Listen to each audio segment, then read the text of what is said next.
हाँ जी भाई और बहनों, राष्ट्रीय सुरक्षा क्लास 8 का 16वां अध्याय है। आज हम पढ़ेंगे इनके बारे में। राष्ट्र के लिए 4 महत्वपूर्ण तत्व हैं: भूमि, जनसंख्या, संप्रभुता, सरकार। इनके बिना कोई भी राष्ट्र नहीं हो सकता। अच्छा, महत्वपूर्ण राष्ट्रीय सुरक्षा को हम 2 प्रकार से देखते हैं: बाहरी सुरक्षा, आंतरिक सुरक्षा।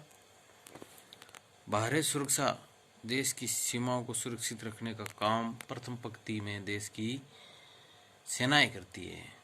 जब युद्ध नहीं होता है और शांति काल होता है, तब सेनाएं सीमाओं से कुछ दूरी पर रहती है। उस समय दूसरी पंक्ति, जिसे हम बीएसएफ कहते हैं, सीमा सुरक्षा तट रक्षक दल, भारत तिब्बत सीमा पुलिस, अन्य सुरक्षा बल देश की सीमाओं के लिए रक्षा करते हैं। आतंकवाद, घुसपैठियों और तस्करों को सीमा पार न करने से रोकते हैं ताकि वो अंदर ना आ सकें, इसलिए मोर्चा संभाले रखते हैं। भारतीय थल सेना, जिसे आर्मी कहते हैं, जमीन पर युद्ध करती है ये। और एक सेना होती है जल सेना, जिसे नेवी कहते हैं, और जो समुद्र पर युद्ध करती है वायुसेना एयरफोर्स कहलाती है। आकाश की सीमाओं की निगरानी रखती है, आकाशीय सीमाओं की रक्षा करती है। भारतीय सेना उच्च प्रशिक्षण एवं परमाणु हथियार शक्तिशाली आधुनिक हथियारों से युक्त विश्व की एक अनुशासित शक्तिशाली सेना है। भारतीय सेना ने 1962, 1965, 1971, 1999 में दुश्मन के आक्रमणों का मुंह तोड़ जवाब देते हुए उनके दांत खट्टे कर दिए थे। विश्व के अनेक युद्ध ग्रसित देशों में युद्धों को रोकने के लिए संयुक्त राष्ट्र संघ के तत्वाधान में शांति सेना के रूप में भी भेजा। और जब कभी भी तूफान, भूकंप, दंगे, आपत्तियों के समय सेना नागरिक प्रशासन की भी मदद करती है। प्रथम परमवीर चक्र प्राप्त मेजर सोमनाथ शर्मा, 1947।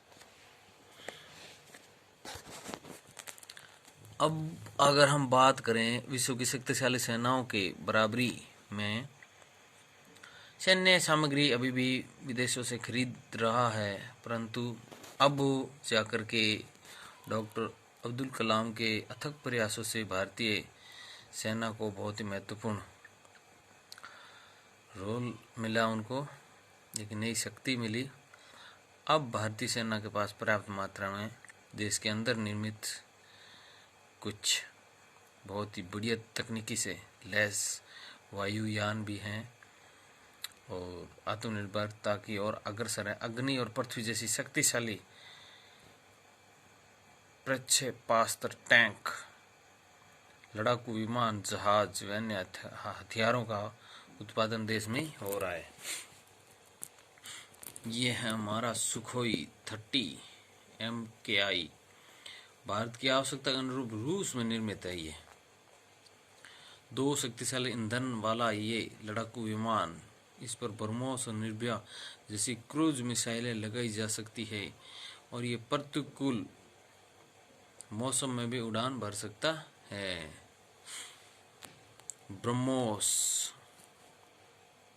ब्रह्मोस मिसाइल, जो कि रूस और भारत के संयुक्त प्रयास से निर्मित हैं, मारक क्षमता 290 किलोमीटर। ये जमीन में भी, समुद्र, उपसमुद्र, आकाश से समुद्र की और जमीन पर स्थित लक्ष्य को भेदने के लिए सक्षम है।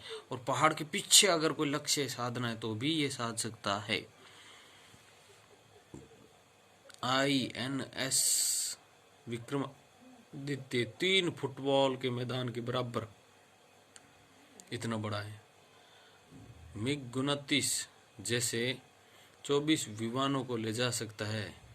विमान पट्टी भी है जहाँ से उड़ान भर सकते हैं। और ये है T-90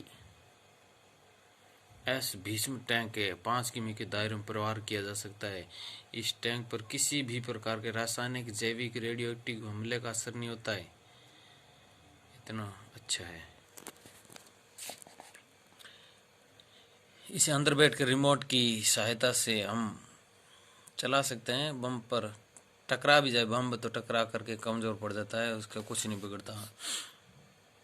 INS चक्र 2 ये परमाणु से अंतर युक्त पनडुब्बी है जो पानी के भीतर 600 मीटर गहराई में लगातार 3 महीने तक समुद्र के अंदर रह सकती है। अर्धसैनिक सुरक्षा बल हैं जो सीमा सुरक्षा बल और अर्धसैनिक बल। भारत की थल सीमा की लंबाई जो है 15,200 किलोमीटर है और जल सीमा की लंबाई 7,516 किलोमीटर है। शांति काल में विभिन्न अर्धसैनिक बल निगरानी रखते हैं।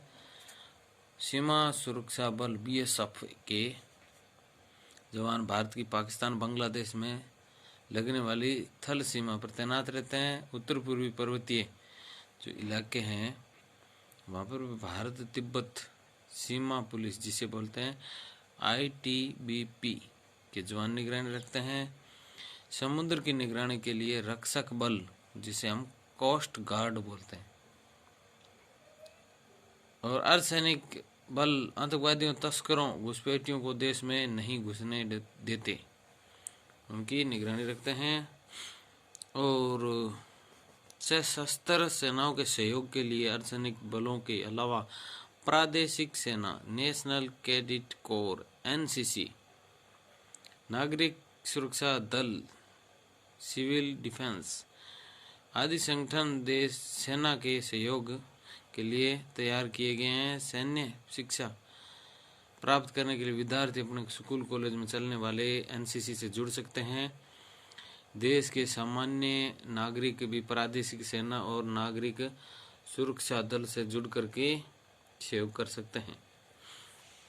और फिर इसके बाद में आंतरिक सुरक्षा की जिम्मेदारी पुलिस बल की होती है और ये पुलिस बल निगरानी रखता है। इसको जैसे ये राजकीय रेलवे पुलिस है जिसे GRP बोलते हैं, रेलवे प्रोटेक्शन फोर्स RPF बोलते हैं, रेलवे की संपत्ति की रक्षा करती है। केंद्रीय आरक्षित पुलिस बल यानी CRPF, केंद्रीय आरक्षित पुलिस बल CRPF आवश्यकता के समय ये उपद्रवग्रस्त क्षेत्रों में राज्य की सहायता करते हैं, पुलिस की सहायता करते हैं। केंद्रीय औद्योगिक सुरक्षा बल जो है उसको बोलते हैं CISF। देश के महत्वपूर्ण औद्योगिक प्रतिष्ठानों और हवाई अड्डों की सुरक्षा रखते हैं। ये स्पेशल प्रोटेक्शन ग्रुप जिसे बोलते हैं SPG जो राष्ट्रपति और प्रधानमंत्री की सुरक्षा करते हैं।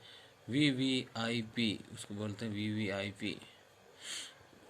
तो देश के हित के लिए कुछ नागरिकों के कर्तव्य है, सेना की सहायता करें और सेना का मनोबल बढ़ाएं। जब कभी भी किसी भी तरह की आवश्यकता पड़े तो सेना के साथ जुड़ें। वीडियो अच्छा लगा हो तो लाइक, शेयर और सब्सक्राइब करें। Thank you very much.